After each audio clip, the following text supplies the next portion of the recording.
Hello friends, आपका स्वागत है हमारे यूट्यूब चैनल पर। और देखिए, आपको पता है आरआरबी पीओ का पेपर आ चुका है, मतलब कब पेपर होने वाला है। तो आज हम आपके लिए लेकर आए इनइक्वालिटी क्विकली सोल्व, कि हम कैसे इनइक्वालिटी को जल्दी से सोल्व कर सकते हैं। हम आपको ऐसे ट्रिक्स बताएंगे जिससे आपको सारा कॉन्सेप्ट समझ आ जाएगा 10 मिनट के वीडियो में, और आप 5 नंबर आराम से ला पाएंगे। ठीक है, तो चलिए स्टार्ट करते हैं समय नहीं गवाते हुए कि क्या कॉन्सेप्ट है जिसके थ्रू हम क्विक उसको सोल्व कर सकते हैं। देखिए, पहले हमें ये पता है कि हमारे 5 में 3 सिंबल होते हैं। बस 3 सिंबल का ही खेल होता है। आप चाहे इनको इस डायरेक्शन में लिख दीजिए, चाहे इसको इस डायरेक्शन में लिख दीजिए। ठीक है, ये 3 सिंबल का एक कॉन्सेप्ट रहता है हमारा। अब देखिए, अगर आपके एक रिलेशन में तीनों सिंबल प्रेजेंट है तो हमेशा प्रायोरिटी इसको देनी होती है, फर्स्ट नंबर की प्रायोरिटी इसको। अगर ये प्रेजेंट नहीं है तो फिर इसको प्रायोरिटी देनी होती है, और अगर ये दोनों ही नहीं है तो इसको प्रायोरिटी देनी होती है। सबसे पहली बात, इन तीनों को प्रायोरिटी देनी होती है। ठीक है, अब देखिए क्या बोला हमने। सपोज करिए मैंने लिखा 4 greater than 5 greater than equal 6 equal 7। अब मुझे रिलेशन बताना है 4 और 7 में क्या है, कौन सा बड़ा होगा। अब देखिए, हमारे अभी तक हमारी सीरीज टूटी हुई नहीं है, एक ही साइड में हमारी सीरीज चल रही है और तीनों सिंबल प्रेजेंट है। तो पहली प्रायोरिटी किसको देनी है, इसको देनी है। तो डायरेक्ट हमारा आंसर क्या हो गया, 4 ग्रेटर देन 7। आगे समझ में, बस यही कॉन्सेप्ट है। अब देखिए, जैसे मुझे 5 और 7 में रिलेशन निकालना है। ठीक है, 5 और 7 के बीच में कितने सिंबल है, 2 सिंबल है। ठीक है, ग्रेटर देन नहीं है। अब ये 2 सिंबल है तो इसमें से किसको प्रायोरिटी देनी होगी, इस वाले को प्रायोरिटी देनी होगी। तो आंसर क्या हो जाएगा, 5 बड़ा और बराबर है किसके, 7 के। आगे समझ में, सबसे पहला रूल यही होता है आपके इनइक्वालिटी का। ठीक है, अब दूसरा देखिए आप, अगर देखिए हमने लिखा 4 greater than 6 greater than equal 7। 4 और 7 में मुझे बताना है क्या सिंबल आएगा। अभी हमारी सीरीज ब्रेक नहीं हुई है, जब सीरीज ब्रेक नहीं होती उसके लिए कॉन्सेप्ट बता रही हूँ मैं। ठीक है, तो अब देखिए यहाँ पर कुछ कितने सिंबल है, 2 सिंबल है, ग्रेटर देन और ग्रेटर देन इक्वल। किसको प्रायोरिटी देनी होती है, ग्रेटर देन को। आंसर क्या आएगा, 4 बड़ा हो गया मेरा 7 से। आगे समझ में, ये पहला रूल होता है इसका। आंख बंद करके आपको कुछ नहीं करना होता है, बस ये अप्लाई करना होता है। ठीक है, अब देखिए दूसरा मैंने लिखा 6 greater than equal 7 equal 8 greater than equal 9 greater than equal 9। ठीक है, 6 और 9 है। 6 और 9 में कितने सिंबल है, आप कहेंगे कि मैम 3 है, लेकिन यहाँ 2 ही सिंबल है। देखिए, ये सिंबल और ये सिंबल तो सेम है ना, तो इसको एक ही कंसीडर किया जाता है।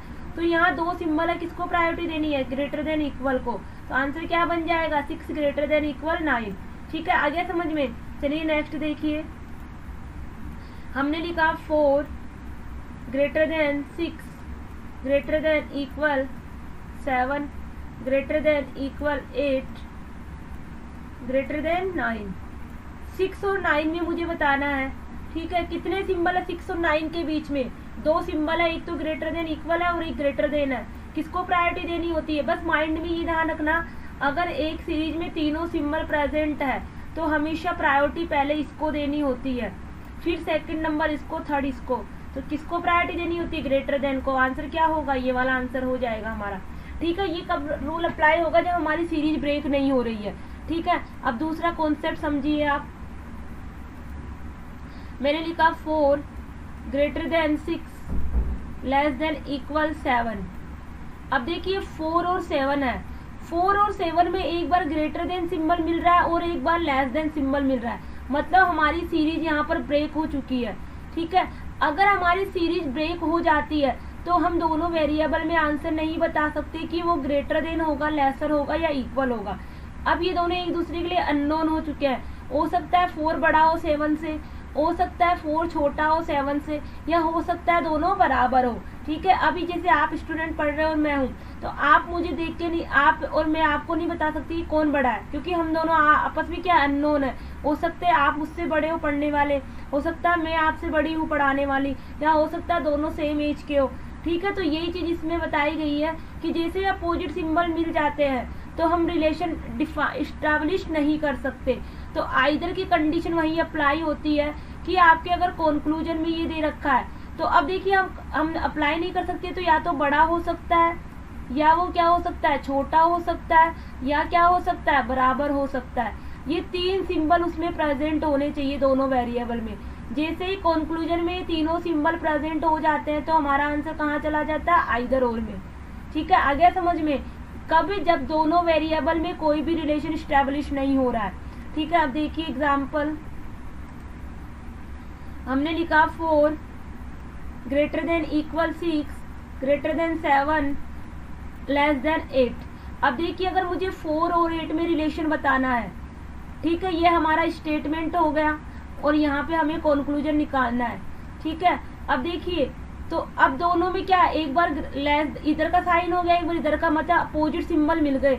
अपोजिट मिलते ही सबसे पहले देखिए कि कंक्लूजन में आइदर बनेगा क्या।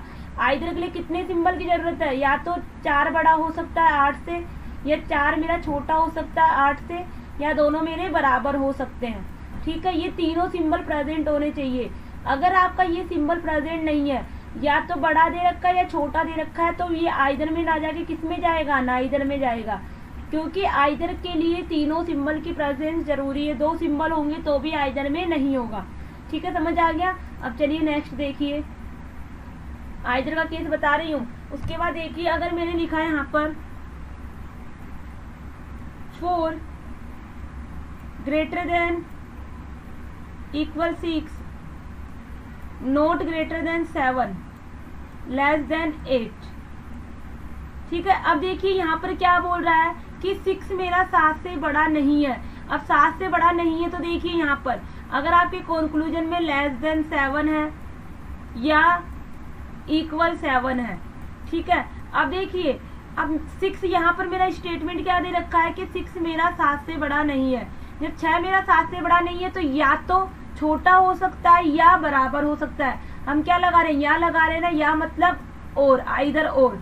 तो यहाँ पर भी हमारी आइदर की कंडीशन जनरेट हो जाती है। एक ही चीज में आइदर की कंडीशन नहीं होती है, फिर यहाँ पर भी हमारी क्या हो जाती है, आइदर की कंडीशन हमारी जनरेट हो जाती है। इस चीज का आप ध्यान रखिएगा। ठीक है, कि यहाँ पर भी हमारा क्या हो गया, आइदर का कॉन्सेप्ट अप्लाई हो गया। ठीक है, आगे देखिए जैसे हमने लिखा 4 ग्रेटर देन 7 ग्रेटर देन 8। अब आप देखिए कंक्लूजन में दे रखा है 4 लेस देन 7। अब देखिए यहाँ पर क्या दे दिया स्टेटमेंट में कि 4 ना तो मेरा 7 से बड़ा होगा ना ही मेरा बराबर होगा। तो एक की कंडीशन बचती है क्या, छोटा होगा। तो अगर आपके कंक्लूजन में ये गिवन है तो आंसर क्या हो जाएगा, राइट हो जाएगा। ठीक है, इस चीज का ध्यान रखिएगा आप। ठीक है, तो आप इसको रिप्लेस करके क्या लिख सकते हैं, 4 लेस देन 7 ग्रेटर देन 8। ये हमारी कंडीशन बन जाएगी। अब अगर मैं देती हूँ यहाँ पर 4 ग्रेटर देन 8 और 4 लेस देन 8। अब देखिए ये आइदर होगा या नाइदर होगा। अब देखिए यहाँ पर 4 और 8 के बीच में अपोजिट सिंबल आ गया। जैसे अपोजिट सिंबल मिलते हैं तो आइदर के लिए 3 सिंबल होने चाहिए, या तो 4 बड़ा होगा 8 से, या 4 छोटा होगा 8 से, या बराबर भी होगा। बट यहाँ पे बराबर का सिंबल नहीं है, ओनली बड़ा है या छोटा है। तो आंसर क्या हो जाएगा मेरा, नाइदर। ठीक है, यहाँ पे या तो बड़ा बोल रहा है या छोटा बोल रहा है, तो आंसर क्या हो जाएगा, नाइदर। आइदर नहीं होके नाइदर। इस चीज का आप ध्यान रखिएगा। मोर एग्जाम्पल लेते हैं। ठीक है, तो ये आपके बेसिक कॉन्सेप्ट है, इन्हीं पे पूरा हमारा बेस्ड होता है ये इनइक्वालिटी का कॉन्सेप्ट। हमने लिखा 4 greater than equal 8 less than equal 7। ठीक है, और यहाँ पे लिख दिया ग्रेटर देन इक्वल 6। अब हमने लिखा 6 ग्रेटर देन 8 और दूसरा हमने लिखा 6 इक्वल 8। अब देखिए 6 और 8 के बीच में हमें आइडेंटिफाई करना है सिंबल। कितने सिंबल है, एक ही सिंबल है, जो भी कौन सा है, ग्रेटर देन इक्वल। अब देखिए यहाँ से हमारा डेफिनेट आंसर नहीं आता है, या तो मेरा 6 बड़ा होगा 8 से, या मेरा 6 क्या होगा, बराबर होगा 8 के। मैं क्या बोल रही हूँ, या तो बड़ा बोल रही हूँ या बराबर बोल रही हूँ। तो हमारा कंक्लूजन यही तो है, या तो बड़ा हो सकता है या बराबर हो सकता है। तो आंसर क्या हो जाएगा, आइदर और। ऑप्शन नंबर 3 आइदर और। आगे समझ में, आइदर जरूरी नहीं है एक में ही लगता है, आइदर आपके कॉन्सेप्ट पे बेस्ड होता है। ठीक है, तो यहाँ भी हमारा क्या लगेगा, आइदर और का कॉन्सेप्ट लगेगा। ठीक है, आगे देखिए। अब हमने ये कुछ कॉन्सेप्ट डिस्कस किया है, ठीक है, कि अगर देखिए आइदर की कंडीशन जरूरी नहीं है 3 सिंबल प्रेजेंट हो। हमने लिखा 4 greater than equal 6 less than 7 not greater than 8। अब यहाँ पर 7 8 से बड़ा नहीं है, तो आइदर के लिए क्या हो सकता है, या तो 7 मेरा 8 से छोटा होगा या 7 मेरा 8 के बराबर होगा, ठीक है। तो यहाँ पे भी हमारा क्या लग गया, आइदर। आइदर की कंडीशन जब भी लगती है जब दोनों वेरिएबल में डेफिनेट आंसर नहीं आता है। देखिए जैसे मैं बताऊं, जैसे 4 और 7 के बीच में देखिए, अगर मैं लिखती हूँ 4 और 7 में कितने सिंबल है, अपोजिट सिंबल है। अपोजिट सिंबल होते हैं यहाँ पर डेफिनेट आंसर नहीं आएगा। लेकिन अगर मैं यहाँ पे 3 लिखती हूँ, अब मुझे आंसर निकालना है 3 और 6 में से। अब कितने सिंबल है 3 और 6 में, ओनली 2 सिंबल है, ग्रेटर और ग्रेटर इक्वल। प्रायोरिटी किसको देनी होती है, ग्रेटर को। तो अब ये वाला मेरा डेफिनेट आंसर है, इसको हम बोलते हैं डेफिनेट आंसर, ठीक है। यहाँ पर हमारा श्योरिटी मिल रही है, यहाँ पे कोई आइदर नहीं लगता, अदरवाइज आइदर लगता है। अब क्वेश्चन देखते हैं हम। देखिए पहला क्वेश्चन, पी और आर में हमें स्टेटमेंट दे रखा है, पी और आर में, पी और आर के बीच में देखिए कितने सिंबल है, 3 सिंबल है। रिलेशन क्या बनेगा, पी बड़ा है मेरा आर से, जबकि यहाँ पे क्या बोल रहा है, पी बड़ा और बराबर है, तो आंसर क्या हो जाएगा, गलत। अब आर और क्यू में देखिए कितने सिंबल है, 2 सिंबल है। प्रायोरिटी किसको देनी है, ग्रेटर देन इक्वल आर को। तो क्या होगा, यहाँ पे श्योरिटी आंसर नहीं है, जबकि यहाँ पर आर को बड़ा कर रखा है, तो आंसर गलत हो जाएगा। आंसर क्या हो जाएगा, ना इधर, ठीक है। अब यहाँ देखिए आर और एच में, देखिए आर और एच के अंदर कितने सिंबल है, 2 सिंबल है।